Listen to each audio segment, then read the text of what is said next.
저는 오늘 여러분과 익숙함이라는 키워드로 하나님의 말씀을 나누고자 합니다. 사람이 같은 것을 반복적으로 아주 오랜 시간 경험하면 당연히 그것에 대해 익숙함을 느끼게 됩니다. 그러다 한 가지 증후군에 쉽게 걸리게 되는데요. 그것이 바로 익숙함 증후군이라고 합니다. 익숙함 증후군은 무엇이냐? 우리의 일상, 사람들과의 관계, 심지어 신앙의 영역에서 익숙해짐이 가져오는 마음의 무감각한 상태를 나타내는 용어입니다.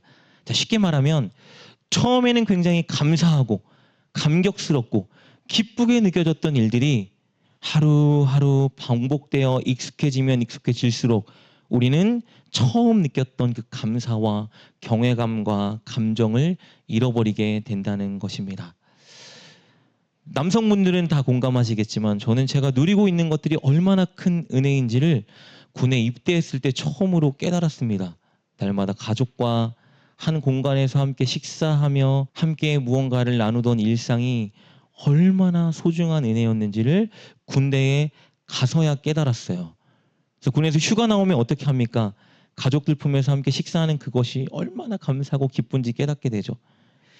교회 청년들과 교제하고 함께 예배하는 것이 얼마나 큰 은혜였는지를 군 입대하고 깨달았어요.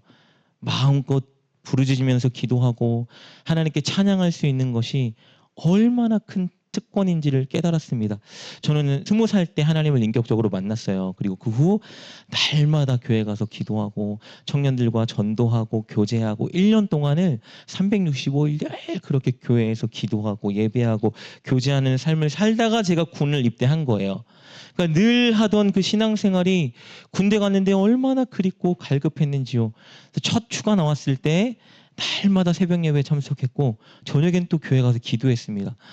눈물만 나요. 그냥 예배에 참석하면 그냥 은혜가 되고 하나님 이름만 부르면 막 눈물이 나서 목이 메어서 기도하지 못할 정도로 모든 은혜가 모든 기도 시간이 다 은혜의 도가니탕과 같았습니다. 청년들과 교제하고 주 안에서 은혜를 나누는데 얼마나 감사하던지요. 그 신앙생활 하던 모든 것이 다 은혜이고 감사 제목이라는 것을 그때 깨달았습니다. 그리고 입대하고 나서 진짜 깨달은 게 내가 대학교 생활한다라는 게 캠퍼스에 누리는 대학생이라는 게 얼마나 큰 은혜인지도 깨달았습니다. 학교 캠퍼스를 동기들과 함께 거닐고 수업을 듣고 점심을 먹고 이야기를 나누는 그 일상이 얼마나 그립던지요. 전역하고 대학교에 복학할 때 마음이 막 설레고 기쁘고 괜히 막 감사했습니다. 입대한 후에야 제가 일상에서 누리던 아주 작은 것 하나하나가 얼마나 큰 은혜였는지를 깨달았습니다. 그리고 전역하고 일상으로 돌아와서 모든 것이 다 익숙해지자 그 감정이 점점 제 안에서 사라지는 것을 제가 경험했습니다. 나를 사랑해주는 가족이 있다는 것이 가족과 함께 교제하고 식사할 수 있다는 것이 어느 순간부터는 감사하지는 않았습니다. 당연한 일이죠. 때로는 귀찮게 여겨질 때도 있었습니다. 전역하고 모든 새벽 예배, 금요 기도회, 주일 예배 지금까지 늘 참석해 오고 있긴 해요. 그런데 예배를 드리던 저의 마음에 갈급함이나 사모함이나 기대함 같은 것들이 사실 수그러들던 건 사실이에요. 휴가 나왔을 때는 교회 앞에서만 그냥 막 마음이 쿵쾅쿵쾅거리고 교회 예배 딱 시작할 때 앉아서 찬양 반주 소리만 들리면 그냥 막 눈물이 나오고 그랬는데 제 마음에 있던 그런 설렜던 감격스러웠던 감정들이 점차 사라지는 것을 제가 경험하게 되었습니다. 학교에 복학한 날 그렇게 기뻤는데요. 학기가 진행되면 진행될수록 학교 가는 것이 즐겁지가 않았습니다. 가기 싫은 날도 많았고 지겹게 느껴질 때도 있고 빨리 졸업했으면 좋겠다라는 생각도 많이 들었습니다. 일상에서 누리던 작은 것 하나하나에 대한 감사와 감격이 점점 제 안에서 사라져 갔습니다. 군인이라는 포지션에서 누릴 수 없던 그 자유를 날마다 이제 누리고 살게 되었는데 그 자유가 전혀 감사함으로 다가오지 않았습니다. 모든 것이 익숙해지니까 모든 것이 당연하게 여겨졌고 제 마음속에서 더 이상 감사와 감격이 일어나지 않았습니다. 익숙함의 증후군에 빠진 것이죠. 여러분, 환경은 변한 것이 없습니다. 은혜나 감사할 수 있는 요소도 변한 것이 없어요. 그대로였습니다. 뭐가 변한 거예요? 저의 마음이 변한 것이죠. 여러분, 우리가 익숙하게 누리고 있는 모든 것들 중에 당연한 것은 하나도 없습니다. 모든 것들은 하나님께서 우리에게 특별하게 주신 엄청난 은혜들입니다. 여러분, 대한민국에 태어난 것이 얼마나 감사한 일인지 아십니까? 요즘에 많은 청년들이 대한민국을 헬 조선이라고 부른대요. 지옥 같은 나라라고 말한다고 하죠. 물론 대한민국 안에 여전히 부당하고 불공정하게 느껴지는 요소들이 분명히 있죠. 다 만족할 수는 없습니다. 그런데요, 이 나라에서 태어나서 이렇게 살아갈 수 있는 것이 정말 큰 은혜이고 특권이라는 것은 우리는 분명히 깨달아야 합니다. 가족이 있다는 것이 얼마나 감사한 일인지 아세요? 요즘에 제가 장례식장에 조문하러 갈 일이 몇 차례 있었습니다. 유가족들이 다 한결같이 어떤 모습을 갖고 있습니까? 가족을 잃은 슬픔과 아쉬움에 애통하고 눈물을 흘리죠. 여러분, 우리 모두에게 일어날 일입니다. 우리는 곧 우리의 가족들을 먼저 주님께로 보내드려야 될 그 순간을 마주하게 될 거예요. 그런데 아직 우리에게 그 가족이 곁에 있다는 것이 얼마나 큰 은혜이고 감사할 일입니까? 가족을 두 눈으로 볼 수 있고 함께 식사를 할 수 있고 아직 사랑할 수 있는 기회가 있다는 것은 여러분 정말 큰 특권이자 감사할 일입니다. 여러분, 이렇게 함께 모여서 예배할 수 있는 교회, 여러분이 소속된 교회가 있다는 것이 얼마나 감사한 일인지 여러분 분명히 아셔야 됩니다. 여러분이 예배는 그냥 이루어지지 않아요. 누군가는 자신의 것을 헌금으로 하기 때문에 이 예배 처소가 지금 유지되고 있는 것이고요. 누군가는 날마다 교회와 여러분을 위해 신실하게 기도하기 때문에 오늘 우리가 가진 유혹 속에 이겨내고 이 자리에 올 수 있는 것입니다. 누군가는 애찬을 준비하고 누군가는 교회를 청소하고 누군가는 교회를 섬기기 때문에 우리가 지금 이 자리에서 이렇게 편하게 예배를 드릴 수 있는 것이에요.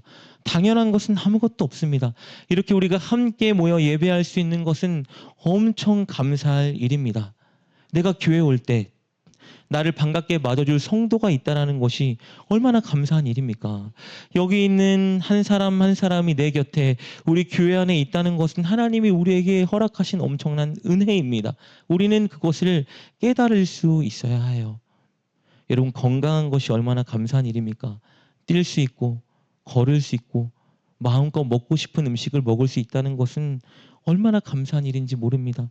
지금 이 시간에도 너무 많은 사람들이 병마와 싸우고 있습니다. 많은 사람들이 우리가 누리고 있는 이런 일상생활을 전혀 누리지 못한 채 지금 고통 속에서 살기 위해 몸부림치고 있어요. 이런 사람들이 너무나 많이 있습니다. 그런데 우리가 이렇게 건강하게 예배할 수 있다는 것이 여러분 당연한 일입니까? 감사할 일입니다. 그리고 무엇보다 우리가 이 땅에서 삶을 마쳤을 때 우리가 하나님 품으로 돌아갈 수 있다는 것이 얼마나 감사한 일인지 모릅니다. 육신의 삶을 끝마쳤을 때 우리 영혼을 천국으로 인도해 주시고 우리를 반갑게 맞아주실 하나님이 계시다는 것이 여러분 얼마나 큰 은혜인지 모릅니다. 우리가 구원받은 사람이라는 그 사실이 얼마나 큰 특권이자 감사 제목인지 모릅니다. 제가 지난달에 장례식장을 2차례 다녀왔어요. 가족을 잃은 슬픔과 상실감이 얼마나 크겠습니까? 그런데 제가 방문했던 두 곳 다 모두가 예수님을 믿는 분들이었습니다. 그 유가족들이 슬픔 속에서도 위로와 소망을 붙잡고 있었어요. 고인이 예수님을 믿어 천국을 가셨다는 것에 위로를 받으셨고 우리도 언젠가 천국에 가서 고인과 함께 다시 만나게 될 그날이 있다는 소망을 품고 계셨습니다. 그래서 조문을 갔을 때 다 이런 말씀을 하셨어요. 그래도 감사한 건 예수님을 믿고 천국 간 게 감사해요. 언젠가 다시 만날 날이 있기 때문에 감사합니다. 여러분, 이게 얼마나 큰 특권인지 모릅니다. 우리가 예수님을 믿지 않았다면 죽음 앞에서 얼마나 무섭고 공포감을 느끼겠습니까? 모든 것이 끝난다는 그 좌절감, 다시는 사랑하는 가족을 못 본다는 그 절망감이 우리를 휩싸을 수 있지만 우리는 예수님 안에 있기 때문에 죽어도 살겠고 살아도 영원히 죽지 않는다는 그 부활의 소망을 확신받았기 때문에 그것이 얼마나 큰 위로가 되는지 모릅니다. 여러분, 우리는 이미 구원을 보장받은 사람들입니다. 우리 육신의 삶이 이 땅에서 끝나면 우리의 영은 영원한 천국에 가서 주님 품에 안기게 될 것입니다. 그런데 이 놀라운 찬란한 우리의 운명은 그냥 이루어진 것이 아니죠. 이것을 위해서 예수님이 우리를 대신하여 십자가에 달려 당신의 목숨을 내어주셨습니다. 우리의 죄를 용서하시고 우리의 죄값을 대신 치러주시고자 우리를 영원한 천국으로 인도해 주시고자 당신의 생명을 십자가에 내어주셨습니다. 여러분, 십자가로 걸어가는 예수님의 모습이 어떤 모습인지 여러분 그냥 단순하게 예수님이 십자가에 달려 죽어주셨대 이게 아니라 그분이 십자가로 걸어가기까지 얼마나 많은 고통과 외로움과 눈물을 거치셔야 했는지 복음서 말씀을 자세히 읽어보세요. 우리의 구원이 그냥 쉽게 이루어진 것이 아닙니다. 예수님께서 두렵고 괴롭고 슬프고 외롭고 눈물, 고난 모든 것들이 예수님의 삶에 얼룩졌지만 우리를 구원하겠노라는 일념 하나로 그 십자가의 길까지 걸어가신 것입니다. 우리에게 보장된 이 구원은 우리가 이루 말할 수 없는 은혜이자 감사 제목입니다. 얼마나 많은 은혜들을 누리고 있습니까? 이렇게 대한민국에서 태어난 것, 우리의 가족이 아직 있는 것, 교회가 있고 성도가 있고 예배를 드릴 수 있다는 것, 우리가 건강한 것, 무엇보다 구원을 보장받았다는 것, 여러분 이거 얼마나 은혜입니까? 우리를 사랑하는 하나님이 우리에게 부어주신 엄청난 은혜입니다. 우리는 늘 이런 은혜들에 감사하고 감격하고 기뻐해야 합니다. 그런데 이것들이 익숙해지기 시작하면 우리가 익숙한 증후군에 걸리면 더 이상 이런 것들이 감사하게 느껴지지 않는다는 거예요. 전혀 특별하지 않고 그저 당연한 일들로 여겨지기 시작하죠. 그러다 보면 오히려 하나님께 받은 것보다는 하나님께 받지 못한 것에 민감해지고 불평, 불만이 생기게 되는 것이죠. 예배를 드릴 때에도 하나님이 주실 은혜에 대한 기대감과 사모함보다는 예배도 말씀도 기도도 형식적으로 변해가게 되는 것이죠. 하나님의 은혜는 전혀 줄어들지 않았습니다. 저와 여러분을 향한 하나님의 은혜는 갈수록 커져가고 있는데 문제는 뭐예요? 그 은혜를 느끼는 우리의 마음이 무뎌지고 있다는 것입니다. 그래서 하나님의 은혜에 우리는 더 이상 와 하나님 감사합니다 반응하지 못하고 그저 지루하게 따분하게 특별하지 않게 느끼며 살아가는 것이죠. 혹시 여러분은 이런 익숙한 증후군에 걸려있진 않으십니까? 오늘 본문의 이스라엘 백성들이 바로 이런 익숙한 증후군에 걸려버렸습니다. 여러분 너무 잘 아는 것처럼 그들은 애굽의 노예가 되어 어떤 자유도 누리지 못하는 사람들이었습니다. 종이었어요. 종. 자유도 없고 특권도 없고 화장실 가는 것조차 마음대로 할 수 없는 종이었다고요. 애굽 사람들을 위해 날마다 고된 노역을 하며 꿈도 소망도 없는 삶을 살아가던 자들입니다. 그런 그들을 하나님께서 당신의 민족으로 선택하셨고 애굽에서 구원해 주셨잖아요. 하나님의 도움으로 그들이 애굽에서 나올 때 그들은 감격했습니다. 하나님께 감사의 노래를 올려드렸어요. 하나님께서 행하시는 일들에 감탄했습니다. 하나님은 일평생 노예로 살고 있던 그들에게 소망을 주셨어요. 너희들을 내가 가나안 땅으로 인도할 것이다. 그리고 너희들을 통해 열방이 나를 알고 구원받는 그 자리로 인도하게 할 것이다. 그들에게는 소망이라는 것도 생겼습니다. 그리고 하나님께서 그들을 가나안 땅으로 인도해가는 동안 어떤 일을 펼쳐주셨는지 아세요? 낮에는 구름 기둥으로 밤에는 불 기둥으로 그들과 함께 주셨습니다. 한순간도 빼먹지 않고 구름 기둥과 불 기둥이 늘 그들과 함께 했습니다. 이스라엘 백성들을 광야의 뜨거운 태양으로부터 보호하기 위해 낮에는 하나님께서 친히 구름 기둥을 만들어 주셨습니다. 밤에는 그들이 두려움과 보이지 않는 어두움과 싸우지 않게 하기 위해서 친히 불 기둥을 만들어 주셨습니다. 구름 기둥과 불 기둥은 단 한순간도 그들을 떠나지 않고 그들과 계속 함께 했습니다. 이게 무엇을 의미할까요? 그들이 두 눈으로 늘 구름 기둥과 불 기둥을 목격하고 살았다는 거예요. 땅부터 하늘까지 연결될 것 같은 그 구름 기둥과 불 기둥이 늘 그들을 인도했고 그들의 두 눈으로 늘 목격하고 살았습니다.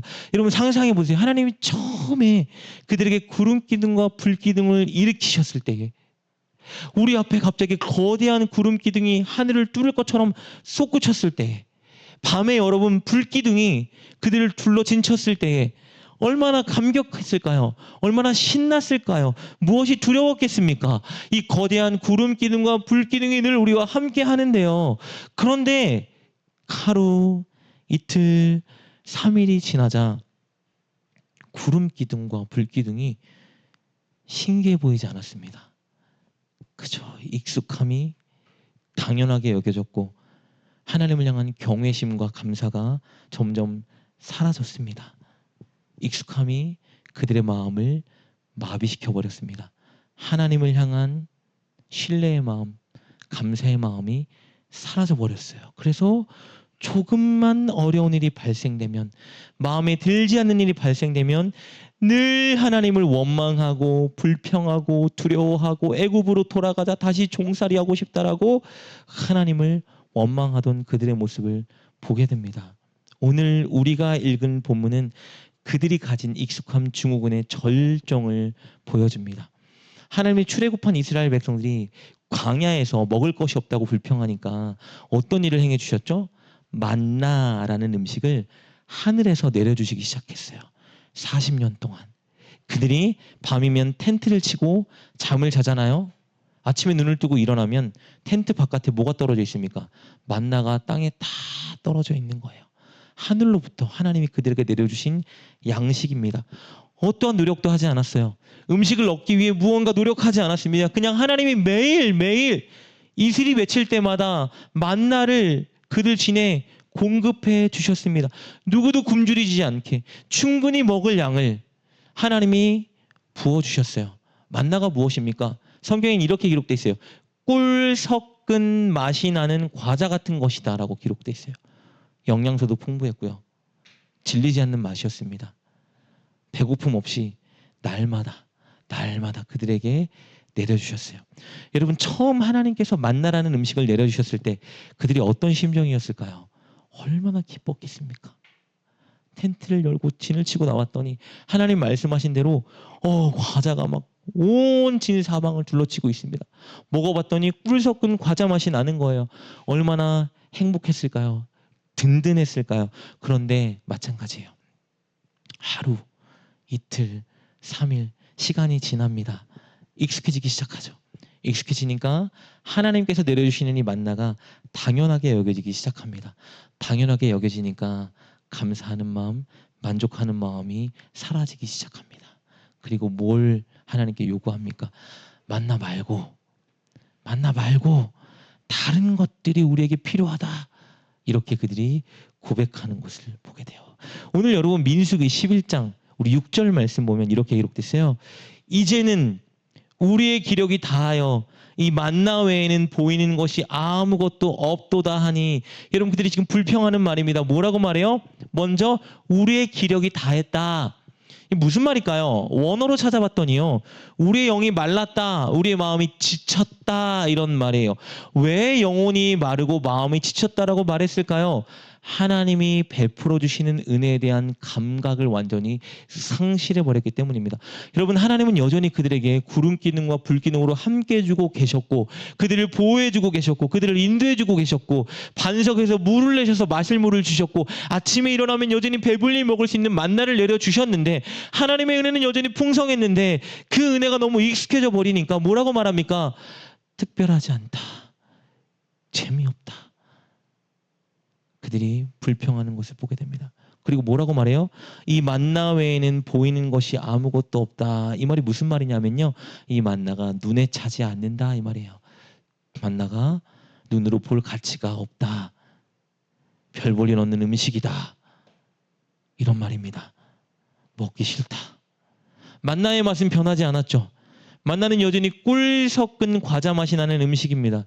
만나의 양도 변하지 않았습니다. 하나님이 늘 그들에게 하루 먹을 수 있는 충분의 양의 만나를 내려주셨어요. 그런데 만나가 이제 지루하다는 거예요. 만나가 가치 없다라고 그들이 불평하고 있습니다. 무엇이 문제예요? 음식이 문제가 아니라 하나님의 지속적인 은혜를 감각적으로 무시하는 상태에 이르게 된 것이 진짜 문제인 것입니다. 여전히 공급되는 하나님의 은혜가 이제 감사와 감격이 아니라 지루함이 돼버린 거예요. 하나님이 애굽의 노예로 살고 있던 그들을 구원해 주셨고 가나안 땅으로 그들을 인도해 주신다고 소망과 사명을 주셨고 가나안 땅으로 인도하는 날 동안 구름 기둥과 불 기둥으로 함께 해주셨고 물이 필요할 때면 반석에서 기적처럼 물을 내주셨고 자고 일어나면 하늘로부터 만나가 내려져 있어서 만나를 먹고 충분히 영양분을 공급하고 살아갈 수 있었는데 하나님의 과분한 사랑과 은혜를 받고 있던 이스라엘 백성들이 날마다 받은 그 사랑과 은혜에 익숙해져 버리기 시작하자 익숙한 증후군에 빠져버립니다. 더 이상 감사하지 않대요. 감격스럽지 않다라고 합니다. 기쁘지 않대요. 마음이 지겹고 지루하다라고 합니다. 만나 지겨워. 새로운 것, 다른 것을 하나님께 요구하기 시작합니다. 하나님의 은혜가 전혀 특별하지 않고 지루하다라고 평가하고 있습니다. 여러분, 우리의 모습 속에 오늘 이 본문의 이스라엘 사람들의 모습이 있지는 않을까요? 하나님이 우리에게 베풀어 주셨던 그 은혜가 너무 익숙해져 버려서 우리에게 주신 이 모든 은혜들이 더 이상 감사하지 않고 감격도 없고 오히려 주지 않은 그것들에 대해 불평하고 살아가는 우리의 모습은 있지 않을까요? 여러분 혹시 예배가 짐으로 느껴지진 않으십니까? 일주일에 적으면 한 번, 많으면 여러분 2번 드리는 예배가 짐처럼 느껴지진 않으십니까? 기도하는 시간이 지루하고 따분한 시간이 되어버리진 않으셨습니까? 그래서 기도를 쉬고 있진 않나요? 여러분 하나님 자녀답게 하나님 말씀대로 살아가는 것이 여러분에게 부담으로 지금 여겨지고 있지는 않습니까? 여러분 삶에 여전히 감사가 넘쳐나고 있습니까? 여러분 지난주에 하나님께 감사하다는 고백이 여러분 입술에 몇 차례나 일어났습니까? 감사의 고백보다는 한숨과 불평과 의심과 불만이 혹시 여러분 입술 속에 가득하지는 않은지요? 여러분, 우리의 삶이 새롭지 않고 익숙하다는 것은요, 그만큼 동일한 하나님의 은혜가 우리에게 흐르고 있다는 반증이기도 합니다. 내게 여전히 가족이 있다는 것은요, 하나님의 은혜가 여전히 나에게 있다는 의미고, 내게 건강과 직장이 있다는 것은 여전히 하나님의 은혜가 나에게 흐르고 있다는 것이고, 내가 여전히 동일한 교회에서 동일한 시간 하나님을 예배하고 기도할 수 있다는 것은 하나님의 은혜가 여전히 저와 여러분에게 흐르고 있다는 증거입니다. 하나님이 오늘까지 우리를 지켜 보호해 주시고 인도해 주셨기 때문에 익숙한 삶을 늘 익숙하게 살아갈 수 있는 것입니다. 우리는 그렇다면 익숙함 속에서 무엇을 찾아야 됩니까? 하나님의 은혜를 다시 한번 찾고 그 은혜를 세워보고 기억하는 그 자리에 서야 합니다. 부끄러운 간증을 제가 하나 드리면, 제가 2023년 1월 1일에 이 프렌즈 교회를 아내와 개척하고 시작했습니다. 둘이 첫 예배를 드릴 줄 알았는데 감사하게 여기는 우리 기쁨자매 그리고 박 권사님이 함께 그날 예배를 드렸습니다. 둘이 예배 드릴 줄 알았는데 함께 예배 드릴 성도가 있다는 것이 너무 감사했어요. 시간이 지나면서 여기 있는 여러분 이제 한 사람 한 사람 우리 교회에 오게 됐잖아요. 한 분 한 분 교회 올 때마다 얼마나 하나님께 감사했는지 모릅니다. 하나님이 우리 교회를 사랑하시고 우리 기도를 들어주시고 우리 길을 인도해 주시는구나. 얼마나 감격스럽고 행복했는지 몰라요. 한 사람 한 사람이, 여러분 한 사람 한 사람이 제 인생에 하나님이 베풀어 주신 가장 큰 은혜, 기적과 같은 증거였어요. 그런데 시간이 지나니까 저도 익숙해지는 거예요. 한 사람 한 사람 왔을 때에는 너무 소중하고, 여러분 그저 그 존재 하나만으로 제가 하나님께 얼마나 감사했는지 모릅니다. 근데 시간이 지나니까 저도 익숙한 증후군에 빠지는 거예요. 여러분 한 명 한 명 바라볼 때마다 그렇게 감격과 감사가 여전히 흐르고 있지는 않는 제 모습을 발견했습니다. 때로는 믿음이 자라지 않는 모습에 답답하고 가슴을 치기도 했었죠. 근데 오늘 말씀을 묵상하면서 하나님이 다시 생각나게 하셨습니다. 여러분 한 사람 한 사람이 우리 교회 처음 왔을 때 제가 여러분 한 사람 한 사람 때문에 하나님께 얼마나 감사했었는지, 하나님이 살아계시고 하나님 내 기도를 들어주시고 우리 교회를 진짜 아끼고 사랑하시는구나, 그런 감격의 체 안에 있었다는 것을 하나님이 깨닫게 하셨습니다. 그래서 하나님께 무릎을 꿇고 회개했어요. 하나님 죄송합니다. 제가 여기는 한 사람 한 사람 제게 보내주셨을 때 그렇게 감사하다고 고백했었는데 이 한 사람 한 사람이 지금 저에게 감격과 감사로 느껴지지 않고 있었습니다. 하나님 이제 다시 우리 성도 한 사람 한 사람의 있음을 감사하고 하나님 감격을 갖고 살아가겠습니다. 우리 성도 한 사람 한 사람 믿음이 자라지 않아도 하나님 그저 그 존재 자체로 제가 하나님께 감사하고 귀히 여기며 살아가겠습니다. 이런 결단을 하나님께 올려드렸습니다. 하나님께서 저에게 주시는 은혜가 다시 한번 얼마나 커지는지를 제가 이번 주에 경험하게 되었습니다. 여러분도 그러셨으면 좋겠습니다. 우리 교회에 있는 한 사람 한 사람이 여러분을 향한 하나님의 엄청난 은혜의 증거였으면 좋겠습니다. 이렇게 함께 예배를 드리는 이 순간이 여러분을 향한 하나님의 엄청난 은혜의 증거가 되었으면 좋겠습니다. 여러분, 우리에게는 엄청난 은혜가 늘 흐르고 있습니다.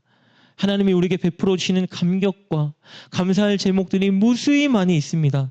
당연한 것으로 여기면, 그것에 익숙해지기 시작하면 그것이 감사와 감격과 은혜로 여겨지지 않는 것입니다. 여러분께 도전하고 싶은 것은 이제 여러분 익숙한 것들을 당연한 것으로 여기지 마시고 하나님의 은혜요 감사할 것들로 여기는 여러분 되셨으면 좋겠습니다. 그것을 위해 한 가지를 여러분께 꼭 당부드리고 싶습니다.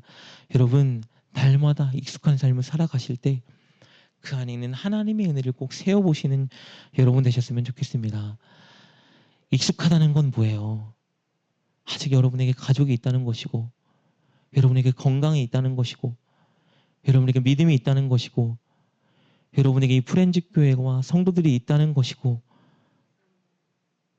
여러분이 모든 것들을 감당할 수 있는 건강이 있다는 것 아닙니까?